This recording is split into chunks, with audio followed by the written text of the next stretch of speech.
Hello, Sandhya's കിച്ചണിലേക്ക് വീണ്ടും സ്വാഗതം. ഇന്ന് നമുക്കൊരു ചെട്ടിനാടൻ ചിക്കൻ കറി ഉണ്ടാക്കാം.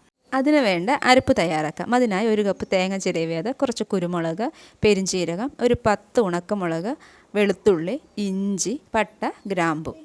ഇനി ചിക്കനിലേക്ക് കുറച്ച് മഞ്ഞൾപ്പൊടി, ആവശ്യത്തിന് പൊടിയുപ്പ്, കുറച്ച് നാരങ്ങാ നീരും പിഴിഞ്ഞ് മിക്സ് ചെയ്ത് മാറ്റി വയ്ക്കാം. ഇനി ഒരു പാനിലേക്ക് കുറച്ച് വെളിച്ചെണ്ണ ഒഴിച്ച് പട്ട, ഗ്രാമ്പു, കുരുമുളക്, ഉണക്കമുളകും ചേർത്ത് നല്ലവണ്ണം ഒന്ന് വഴറ്റുക. ഇതിലേക്ക് കുറച്ച് മല്ലിപ്പൊടിയും ചിരകി വെച്ചിരിക്കുന്ന തേങ്ങയും കൂടി ഇട്ട് നല്ല ബ്രൗൺ നിറമാകുന്നത് വരെ ഒന്ന് വറുക്കുക. ഈ വറുത്ത് വെച്ചിരിക്കുന്ന കൂട്ട് നമുക്ക് നല്ലവണ്ണം ഒന്ന് അരച്ചെടുക്കാം. ഇനി ഒരു പാത്രത്തിലേക്ക് കുറച്ച് വെളിച്ചെണ്ണ ഒഴിച്ച് 1 കപ്പ് ചെറിയുള്ളി അരിഞ്ഞതും കുറച്ച് കറിവേപ്പിലയും ഇട്ട് നല്ലവണ്ണം വഴറ്റിയതിന് ശേഷം ഒരു വലിയുള്ളിയും കൂടെ കട്ട് ചെയ്ത് അതിലേക്ക് ഇട്ട് നല്ലവണ്ണം വഴറ്റുക.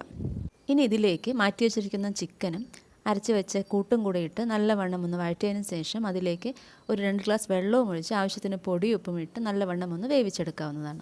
ഇതാ നമ്മുടെ ചെട്ടിനാട് ചിക്കൻ കറി റെഡി ആയിരിക്കുന്നു. ഈ വീഡിയോ നിങ്ങൾക്ക് ഇഷ്ടമായെങ്കിൽ സബ്സ്ക്രൈബ് ചെയ്യാനും ലൈക്ക് ഇടാനും ഷെയർ ചെയ്യാനും കമൻറ്റ് ഇടാനും എന്നെ ഒന്ന് സപ്പോർട്ട് ചെയ്യാനും മറക്കരുത്.